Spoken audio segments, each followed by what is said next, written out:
बहुत सालों पहले गर्मियों के मौसम में एक दिन जंगल में सभी जानवर आराम कर रहे थे। अच्छे से आराम करके शाम के समय भेड़ियों का एक झुंड शिकार के लिए निकला। उनमें से एक दारुका नाम के भेड़िए को कुछ दूर जाते ही झाड़ियों से बच्चे की रोने की आवाज सुनाई दी। भेड़िया जब झाड़ियों के पास जाकर देखता है, तब उसे एक बच्चा दिखाई दिया। वह बिना कपड़े के जमीन पर लेटा था। बच्चे को देखकर भेड़िया चौंक गया और उसे अपने साथ अपनी बस्ती ले गया। इस तरह इंसान का बच्चा भेड़ियों के बीच में आ जाता है। बच्चे को भेड़ियों के बीच देखकर उस जंगल में रहने वाले शेर खान को गुस्सा आ जाता है, क्योंकि वही उस बच्चे को इंसान की बस्ती से उठाकर खाने के लिए लाया था। भेड़िया अपने परिवार की ही तरह इंसान के उस बच्चे को भी पालता है। उसके परिवार में कुछ छोटे भेड़िए और उनकी मां रक्षा थी। रक्षा ने उस बच्चे को मोगली नाम दिया। मोगली को एक परिवार मिल गया और वह भेड़ियों को अपना भाई बहन समझकर उनके साथ रहना लगा। दारुका ने भी अपनी पत्नी रक्षा को बता दिया था कि इस बच्चे को शेर खान के नजरों से बचाकर रखना, क्योंकि वो बच्चे को खाना चाहता है। रक्षा इस बात का पूरा ख्याल रखती थी। वो अपने बच्चों और मोगली को कभी भी अपनी नजरों से दूर जाने नहीं देती थी। एक तरफ कुछ समय बीतने के बाद जंगल में रहने वाले सभी जानवर मोगली के बहुत अच्छे दोस्त बन गए। दूसरी तरफ शेर खान दूर से ही मोगली पर नजर गड़ाए रखता था। वह मोगली का शिकार करने के लिए उचित समय के इंतजार में था। भेड़ियों के झुंड का नेतृत्व एक बुद्धिमान भेड़िया कर रहा था। उस दल में बल्लू नाम का भालू और बघीरा नामक एक पैंथर भी था। सभी एक जगह एकत्रित होकर मोगली को लेकर बातें करने लगे। उनका कहना था कि हमें मोगली को भेड़िए की तरह ही पालना होगा। इस पर झुंड का सरदार अपने साथी बघीरा और बल्लू को बोलता है कि तुम दोनों मोगली को जंगल के नियम कानून सिखाओगे, साथ ही मोगली की रक्षा भी करोगे। इस तरह मोगली को जंगल में रहते रहते 1 साल बीत जाता है।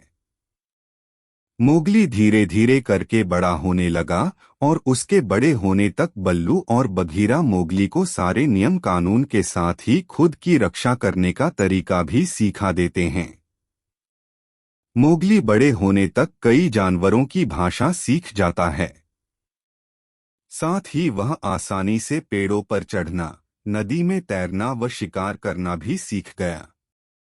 बघीरा ने मोगली को इंसानों द्वारा बिछाए फंदे और जाल से दूर रहने और जाल में फंसने के बाद उससे बाहर निकलने के तरीके सिखाए।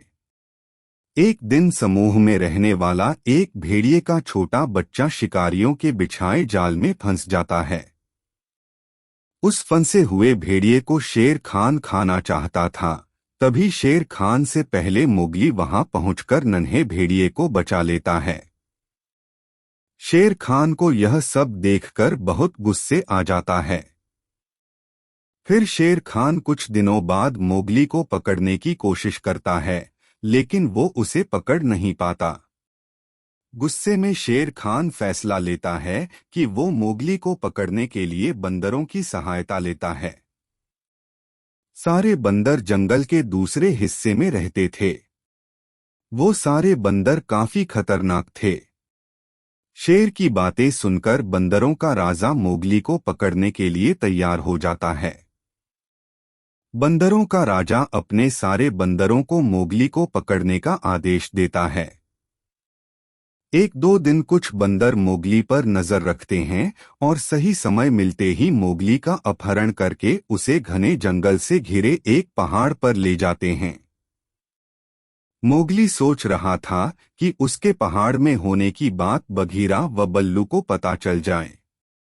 तब उसे आसमान में उड़ता हुआ एक चील दिखाई दिया। मोगली उस चील को आवाज लगाकर कहता है कि तुम मेरी मदद कर दो। मेरी यहाँ होने की खबर बघीरा और बल्लू को दे दो। उन्हें कहना कि मुझे बंदरों ने यहाँ कैद करके रखा है। चील ने जैसे ही मोगली की बात सुनी तो वो जंगल की तरफ बघीरा और बल्लू के पास पहुंची। बघीरा और बल्लू को मोगली की जानकारी मिलते ही वे कौ नामक अजगर से सहायता मांगने पहुंचे। शुरुआत में कौ सीधे बघीरा और बल्लू को मना कर देता है। फिर वे कौ को मोगली के बारे में बताते हैं। मोगली के बारे में जानकर कौ उनकी सहायता करने के लिए राजी हो जाता है। सभी मोगली को बचाने के लिए निकल पड़ते हैं। शीघ्र ही कौ, बघीरा और बल्लू बंदरों के इलाके में पहुंच जाते हैं। वहां पहुंचकर तीनों छिपकर देखने लगते हैं। तीनों देखते हैं कि वहां सैकड़ों बंदर हैं। फिर थोड़ी देर बाद कौ कहता है कि अब मोगली को बचाने का समय आ गया है। चलो उसे बचाकर ले आते हैं। तभी तीनों बंदरों पर हमला कर देते हैं। बघीरा अपने पंजों से बंदरों पर वार करता है, जिसके दर्द से बंदर चिल्लाने लगते हैं। तभी कुछ बंदर बल्लू पर टूट पड़ते हैं। यह देखकर कौ अजगर आता है और बंदरों को पूंछ से मारने लगता है। उसके बाद बंदर डरकर भाग जाते हैं। फिर तीनों चैन की सांस लेते हैं और कौ मोगली को दरवाजा तोड़कर बाहर निकाल लेता है। मोगली आजाद होते ही पेड़ के पीछे दौड़कर छिप गया। फिर अचानक से बंदर हमला करके बघीरा को घेर लेते हैं। बघीरा को घेरने के बाद बंदर मोगली को फिर से पकड़ लेते हैं। मोगली देखता है कि बघीरा घिरा हुआ है। तभी उसे याद आता है कि बंदरों को पानी से डर लगता है। वो बघीरा को चिल्लाकर बोलता है कि पानी में कूद जाओ, बंदरों को पानी से डर लगता है। बघीरा यह सुनते ही तुरंत पानी में कूद जाता है और बंदरों के चुंगल से बाहर निकल जाता है। कुछ समय बाद मोगली बंदरों की कैद से भाग जाता है और फिर वह एक इंसानी बस्ती में पहुंचता है। उस बस्ती में पहुंचने के बाद उसे एक औरत मिलती है। उस औरत का नाम मेसुआ था, जिसका बच्चा सालों पहले एक शेर जंगल में उठाकर ले गया था। मोगली उसी औरत के साथ गांव में रहने लगता है। गांव वालों ने भी मोगली को रहने दिया और उसे जानवरों की देखभाल की जिम्मेदारी सौंप दी। कुछ दिनों बाद मोगली का भेड़िया भाई उसे गांव में देखता है। देखते ही भेड़िया सीधे मोगली के पास जाकर उसे बताता है कि शेर खान उसे मारने की तैयारी कर रहा है।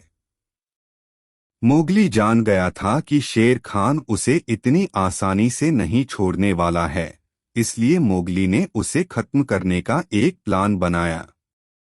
उस योजना में मोगली ने अपने भेड़िया भाइयों की सहायता ली। उसने भेड़िया से कहा कि शेर खान को एक घाटी पर ले आओ। शेर खान के घाटी पर पहुंचने के बाद मोगली ने दोनों तरफ से भैंसों का झुंड छोड़ दिया और खुद भी एक भैंसे पर बैठ गया। शेर खान भैंसों के झुंड के पैरों के नीचे आ जाता है। तभी शेर खान की मौत हो जाती है। फिर मोगली बेखौफ होकर गांव वालों के साथ रहने लगा। कुछ समय बीतने के बाद गांव के कुछ लोगों ने मोगली पर जादू करने का आरोप लगाया और उसे गांव से बाहर निकाल दिया। तब तक मोगली बड़ा हो गया था। वहां से निकलकर वो सीधे जंगल गया। वहां रहते हुए कुछ समय बीता ही था कि उसके भेड़िया भाइयों और बहनों की मृत्यु हो गई। वह अकेले उदास घूमने लगा। तभी उसकी मुलाकात दोबारा मेसुआ से होती है। मोगली अपनी सारी कहानी मेसुआ को बताता है। मेसुआ को यह यकीन हो जाता है कि उसके जिस बेटे को शेर उठाकर ले गया था वो मोगली ही है। मेसुआ अपनी कहानी मोगली को बताती है और फिर दोनों साथ में रहने का फैसला करते हैं। इसके बाद मोगली इंसानों की बस्ती में खुशी खुशी रहने लगता है और समय मिलने पर जंगल जाकर अपने दोस्तों से मिल लेता है। सीख हौसला रखने पर हर मुश्किल दूर हो जाती है। साथ ही हर इंसान को पशु पक्षियों संग प्यार से पेश आना चाहिए। वक्त पड़ने पर वो दोस्त बनकर मदद कर सकते हैं।